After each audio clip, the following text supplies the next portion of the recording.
Assalamualaikum warahmatullahi wabarakatuh. Selamat pagi mahasiswa sekalian. Alhamdulillah kita dapat bertemu kembali pada pertemuan kali ini. Marilah kita, alangkah baiknya sebelum memulai pembelajaran pada hari ini, marilah kita berdoa bersama untuk kelancaran dan kemudahan kita pada pembelajaran kali ini. Berdoa dimulai. Berdoa selesai. Untuk memulai pembelajaran kita pada hari ini, marilah kita bersama-sama mengucapkan basmalah. Bismillahirrahmanirrahim. Di sini Bapak akan mengabsen kalian satu persatu. Yang mana yang berhadir tolong angkat tangan, dan mana yang tidak berhadir, baik itu izin, sakit ataupun apa, tolong diberitahukan.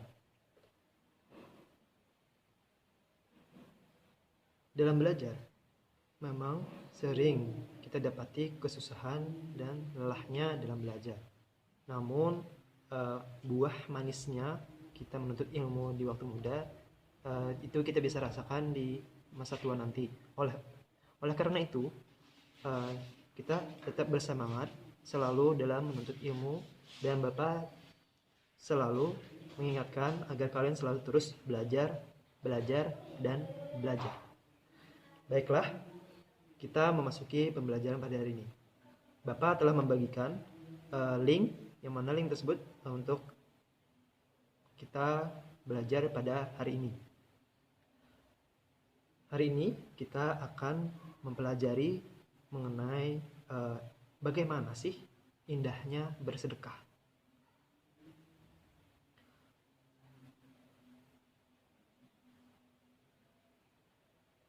Minggu yang telah lalu, kita telah mempelajari bagaimana mengenai zakat. Di sini Bapak ingin sedikit menginginkan salah satu dari kalian menjelaskan sedikit secara singkat mengenai bagaimana itu zakat. Ya, mantap, tepuk tangan dulu untuk ya, sangat bagus. Langsung saja kita memasuki pembahasan kita pada hari ini mengenai bagaimana indahnya sedekah. Sedekah adalah suatu pemberian yang diberikan oleh seorang muslim kepada orang lain secara sukarela tanpa ditentukan jumlahnya. Juga berarti suatu pemberian yang diberikan oleh seseorang sebagai kebijakan yang mengharap ridha Allah dan pahala dari Allah Subhanahu wa taala semata. Pemberian sedekah hendaknya dilandasi rasa ikhlas karena Allah semata, jangan sampai karena rasa riya dan ataupun pamrih. Janganlah menyebut pemberian tersebut lebih-lebih dengan kata-kata yang dapat menyinggung perasaan penerimanya, karena hal tersebut dapat menghapus pahala sedekah yang kita jalankan.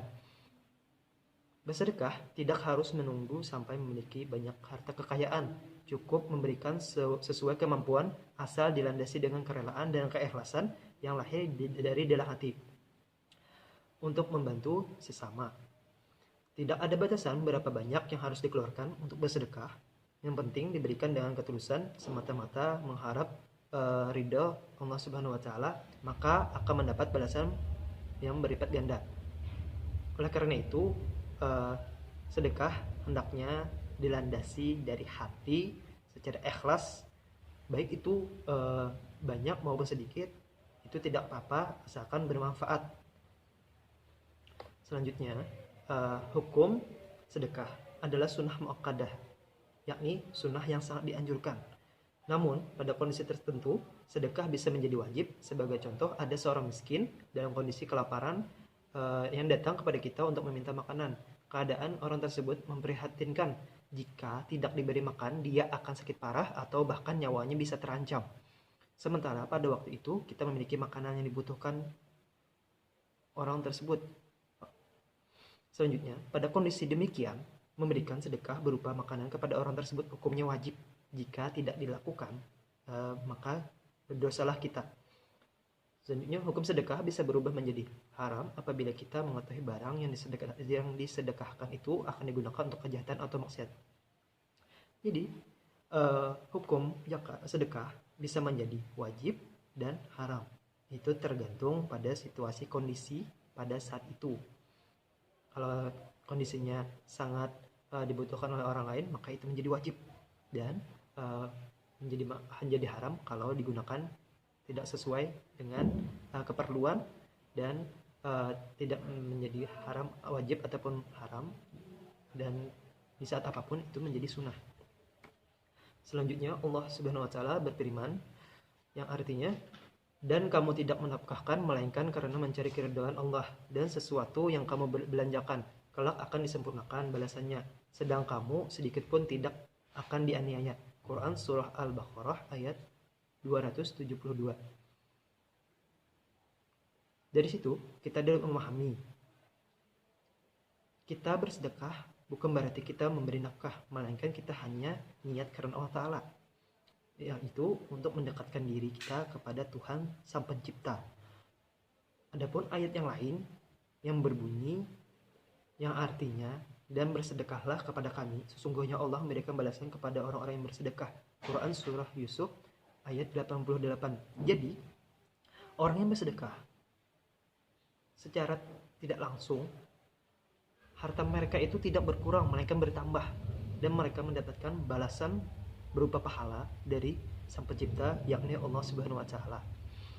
Adapun di dalam hadis yang sahih, Nabi sallallahu alaihi wasallam bersabda, artinya, bila anak Adam meninggal dunia, maka seluruh pahala amalannya terputus kecuali pahala yang 3, yakni sedekah, ilmu yang bermanfaat, dan anak yang soleh yang senantiasa mendoakan kedua orang tuanya.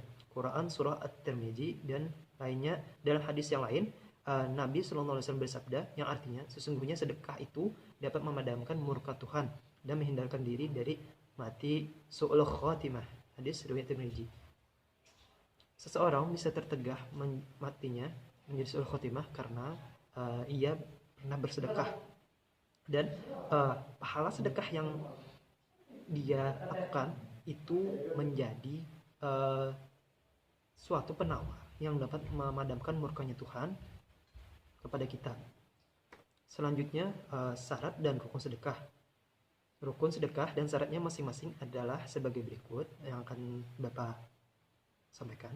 Yang pertama, orang yang memberi. Di sini syaratnya orang yang memiliki benda itu dan berhak untuk mentasyarukannya, yaitu membelanjakan harta. Selanjutnya, orang yang diberi syaratnya berhak memiliki. Dengan demikian tidak sah memberi kepada anak yang masih dalam kandungan ibunya atau memberi kepada binatang, karena keduanya tidak berhak memiliki sesuatu. Selanjutnya, akad, yakni ijab dan qabul. Ijab ialah pernyataan memberi dari orang yang memberi, sedangkan qabul adalah pernyataan penerimaan dari orang yang menerima pemberian. Dan selanjutnya yaitu barang yang diberikan ada. Jadi dapat kita simpulkan di sini mengenai syarat rukun, yakni hendaknya barang yang kita sedekahkan itu adalah milik kita sendiri, dan menggunakan dan barang yang kita sedekahkan itu harus ada, bukan tidak ada. Dan kita perlu ijab dan qabul. Selanjutnya, manfaat sedekah. Ada beberapa hal mengenai manfaat sedekah, di antaranya yaitu menumbuhkan rasa kasih sayang dan mempererat hubungan antara sesama manusia. Itu bisa menjadi hubungan menjadi lebih baik. Sebagai pelindung dari musibah keburukan, seseorang bersedekah, maka sedekah tersebut akan melindunginya dari musibah dan menutup datangnya keburukan. Sebagai obat dan penyembuh dari penyakit, sebagai penjaga harta dari kerusakan, memadamkan murka Allah, menumbuhkan rasa kasih sayang, persaudaraan sesama muslim, melunakkan hati yang keras. Dalam sebuah riwayat disebutkan, sedekah bisa menambah umur, mencegah wafat su'ul khotimah, menghilangkan sifat berbangga diri, kesombongan, dan menambahkan keberkahan harta benda, dan membantu meringankan beban orang lain. Di dalam bersedekah tidak ada kata rugi, melainkan hanya kata keberuntungan, karena di sana ia dapat pahala yang sangat banyak.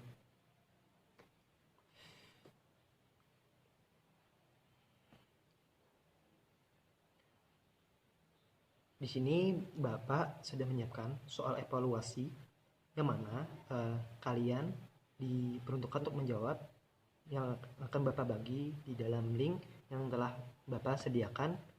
Selanjutnya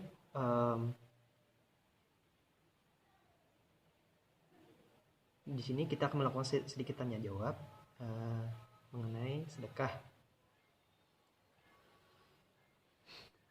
Jadi sedekah adalah sesuatu pemberian yang tumbuh, yang kita keluarkan dari rasa oleh karena itu, dalam bersedekah kita perlu mengetahui orang yang akan kita sedekah itu memerlukan. Walaupun tidak memerlukan, itu menjadi sunnah. Terlebih kalau orang memerlukan, itu menjadi wajib, dan itu pahalanya sangat besar.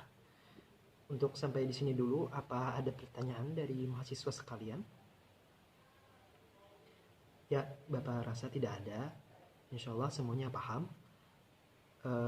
Jadi di sini dapat kita simpulkan bahwasanya sedekah adalah sunnah dan menjadi wajib apabila sangat diperlukan oleh orang lain, dan menjadi haram apabila orang yang kita berikan sedekah tersebut menggunakannya dengan semena-mena atau tidak sesuai dengan keperluan. Mungkin ini saja dari Bapak. Untuk mengakhiri pembelajaran kita pada hari ini, marilah kita bersama-sama mengucapkan hamdalah, alhamdulillah rabbil alamin. Untuk mengakhiri pembelajaran kita pada hari ini, Bapak tutup.